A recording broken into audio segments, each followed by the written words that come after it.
নমস্কার, আমি সঙ্গমিত্রা। আমার এই সহজ রান্না চ্যানেলে আপনাদের সবাইকে স্বাগত। আজ আমি রান্না করছি রুটির জন্য ফুলকপির তরকারি। আপনারা চটজলদি বানিয়ে নিতে পারেন এই রুটির জন্য ফুলকপির তরকারি, খেতে কিন্তু অপূর্ব লাগে। আপনাদের যদি এই রেসিপিটি ভালো লাগে তাহলে লাইক এবং শেয়ার করবেন, আর রেসিপিটি কেমন হয়েছে অবশ্যই কমেন্ট করে জানাবেন।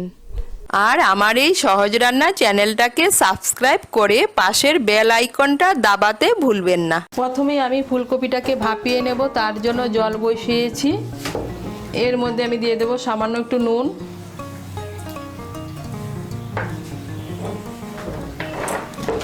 এর মধ্যে আমি ফুলকপিটা ভাপিয়ে নেব। আমি 1 কেজি ওজনের একটা ফুলকপি নিয়েছি, নিয়ে ফুলকপির ফুলগুলোকে আলাদা করে নিয়েছি।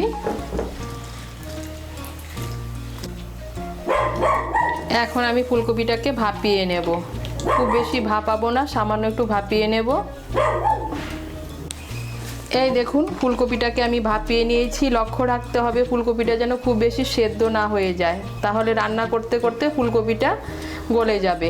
এখন আমি ফুলকপিটাকে নামিয়ে নেব, নামিয়ে জলটাকে ভালো করে ঝরিয়ে নেব। আমি আবার কড়াই বসিয়েছি, এর মধ্যে আমি দিয়ে দিচ্ছি তেল। রান্নাটা আমি সাদা তেলে করছি, আপনারা চাইলে সর্ষের তেলও করতে পারেন। কড়াইতে আমি দিয়ে দিচ্ছি 1 বড় চামচ সাদা তেল। তেলটা গরম হলে এর মধ্যে আমি দিয়ে দেব ফোড়ন। তেলটা গরম হয়ে গিয়েছে, এর মধ্যে আমি দিয়ে দিচ্ছি একটা তেজপাতা, দিয়ে দিচ্ছি গোটা গরম মশলা। গোটা গরম মশলার মধ্যে নিয়েছি 2টো এলাচ, 2টো লবঙ্গ আর 1 টুকরো দারচিনি। এলাচের মুখগুলো একটু ফাটিয়ে দিয়েছি। ফোড়নটা দেওয়ার পর ফোড়নের থেকে যখন একটা সুন্দর গন্ধ বেরোবে তখন এর মধ্যে দিয়ে দেব রসুন কুচি। আমি এখানে 5-6 কোয়া রসুন কুচি করে কেটে নিয়েছি।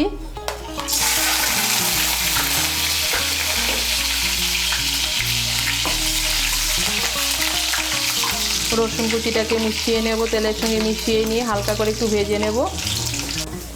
রসুন কুচিটাকে ভেজে নিয়েছি। এখন আমি এর মধ্যে দিয়ে দেবো পেঁয়াজ কুচি।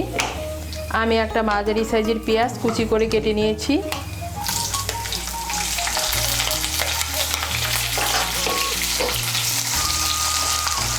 পেঁয়াজ কুচিটাকে তেলের সঙ্গে মিশিয়ে নেব, মিশিয়ে নিয়ে পেঁয়াজ কুচিটাকেও লাল করে ভেজে নেব।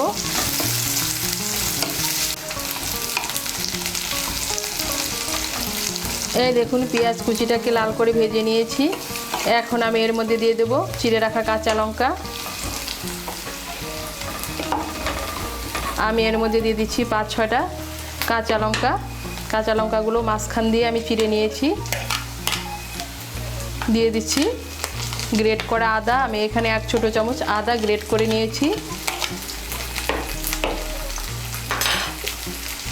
তেলের সঙ্গে মিশিয়ে নেব, মিশিয়ে নিয়ে কাঁচা লঙ্কা কুচিটাকে একটু ভেজে নেব।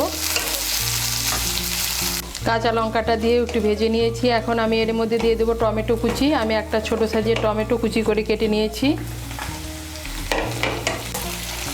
টমেটো কুচিটাকেও মিশিয়ে নেব, মিশিয়ে নিয়ে এর মধ্যে দিয়ে দেবো গুঁড়ো মশলা। গুঁড়ো মশলার মধ্যে আমি নিয়েছি 1 ছোট চামচ হলুদের গুঁড়ো, 2 ছোট চামচ জিরের গুঁড়ো, 1 ছোট চামচ ধনের গুঁড়ো আর 2 ছোট চামচ লঙ্কার গুঁড়ো। এগুলো দিয়ে একটা পেস্ট বানিয়ে নিয়েছি। এই পেস্টটা এর মধ্যে দিয়ে দিচ্ছি।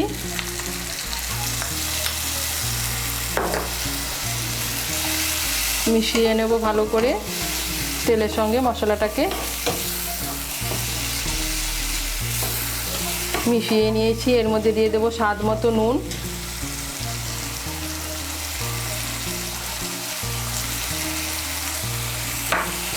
নুনটাকে ভালো করে মিশিয়ে নেব।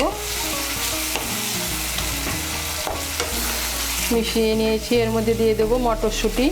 আমি 1 মুঠো মটরশুঁটি নিয়েছি।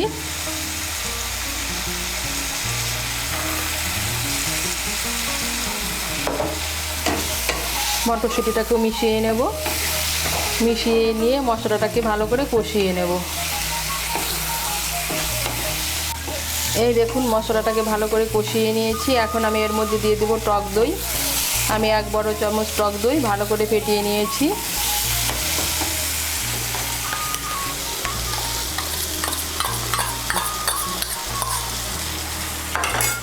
টক দইটাকে ভালো করে মিশিয়ে নেব। মিশিয়ে নিয়ে মশলাটাকে আরেকটু ভালো করে কষিয়ে নেব।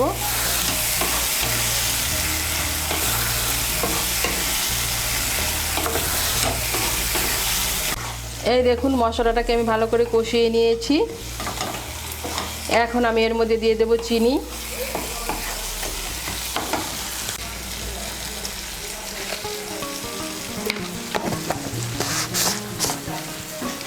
চিনিটাকে মিশিয়ে নেব ভালো করে। মিশিয়ে নিয়েছি। এখন আমি এর মধ্যে দিয়ে দেব ভাপিয়ে রাখা ফুলকপি।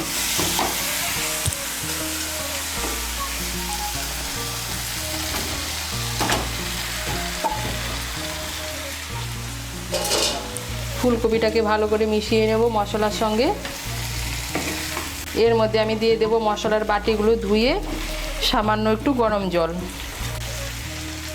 এই জলটা দেওয়ার ফলে ফুলকপির সঙ্গে মশলাটা ভালো করে মিশে যাবে।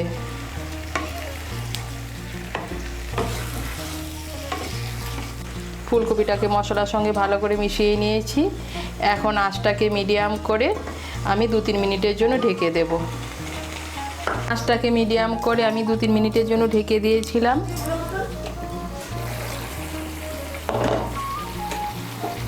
এই দেখুন ফুলকপিটা মশলার সঙ্গে ভালো করে মিশে গিয়েছে আর ফুলকপির থেকেও অনেকটা জল উঠেছে। এখন আঁচটাকে বাড়িয়ে আমি একটু নাড়াচাড়া করে নেব। আমি এর মধ্যে আর আলাদা করে কোনো জল দেব না। আমি মশলাটা বাটিটা ধুয়ে যে সামান্য একটু জল দিয়েছি আর ফুলকপির থেকে যে জলটা উঠেছে এই জলেই এই রান্নাটা করব।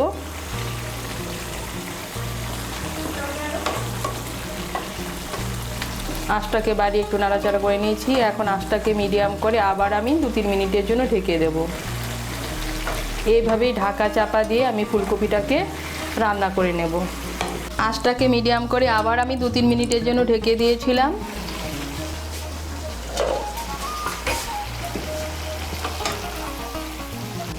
এখনও ফুলকপির ডাঁটাগুলো পুরোপুরি সেদ্ধ হয়নি। এই সময় আপনারা নুন মিষ্টিটা একটু দেখে নেবেন। এর মধ্যে আমি এখন দিয়ে দিচ্ছি সামান্য একটু ধনেপাতা কুচি।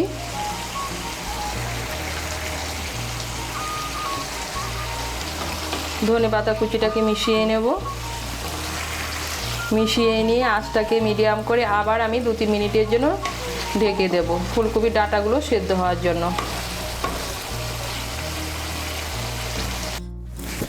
আঁচটাকে মিডিয়াম করে আবার আমি 4-5 মিনিটের জন্য ঢেকে দিয়েছিলাম।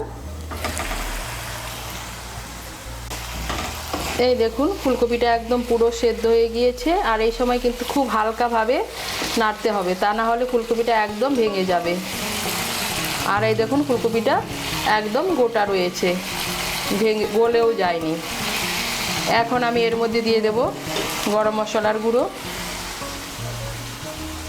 এর মধ্যে আমি দিয়ে দিচ্ছি 1/2 ছোট চামচ গরম মশলার গুঁড়ো।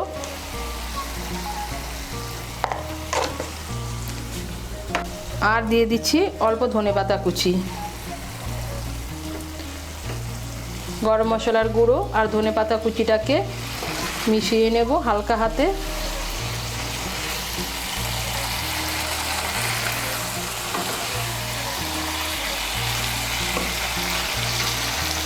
মিশিয়ে নিলেই তৈরি রুটির জন্য ফুলকপির তরকারি। এই দেখুন গরম মশলার গুঁড়ো আর ধনেপাতা কুচিটাকে মিশিয়ে নিয়েছি আর তৈরি হয়ে গেল রুটির জন্য ফুলকপির তরকারি। আর ঝোলটা একদম শুকিয়ে গিয়েছে। এর মধ্যে আমি কিন্তু আলাদা করে আর কোনো জল দেইনি। এটা আপনারা রুটি, ভাত, পরোটা, লুচির সঙ্গে খেয়ে দেখবেন, খেতে কিন্তু অপূর্ব লাগে। আর এইভাবে রান্না করবেন, রান্না করে দেখবেন ফুলকপিগুলো গলেও যাবে না, একদম গোটা গোটা থাকবে, আবার সেদ্ধও হবে। আমি আপনাদেরকে একটা দেখাচ্ছি। এই দেখুন ফুলকপিটা গলেও যায়নি, একদম পুরো সেদ্ধ হয়ে গিয়েছে। তৈরি হয়ে গেল রুটির জন্য ফুলকপির তরকারি।